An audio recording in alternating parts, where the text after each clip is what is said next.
महामार्गावरील Kanjara road turning point येथील service रोडवर पडलेला भला मोठा खड्डा वाहनधारकांसाठी गंभीर धोका ठरत आहे.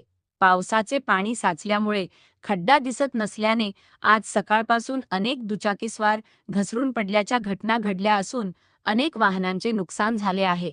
घटनास्थळावरील व्हिडिओ आणि छायाचित्रांमध्ये वाहने खड्ड्यात अडकत असल्याचे आणि नागरिकांची होत असलेली गैरसोय स्पष्टपणे दिसून येत आहे.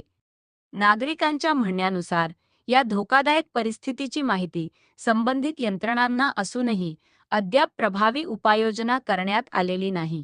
त्यामुळे या ठिकाणी कधीही गंभीर अपघात होऊन जीवितहानी होण्याची शक्यता नाकारता येत नाही, अशी भीती वाहनधारक आणि स्थानिक नागरिक व्यक्त करत आहेत.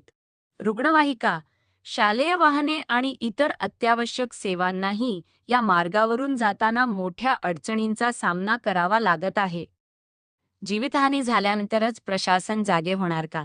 असा संतप्त सवाल नागरिक उपस्थित करत असून राष्ट्रीय महामार्ग प्रशासन आणि स्थानिक प्रशासनाने तातडीने या जीवघेण्या खड्ड्याची दुरुस्ती करून संभाव्य दुर्घटना टाळावी, अशी जोरदार मागणी करण्यात येत आहे. प्रतिनिधी संतोष माने, मूर्तिजापूर.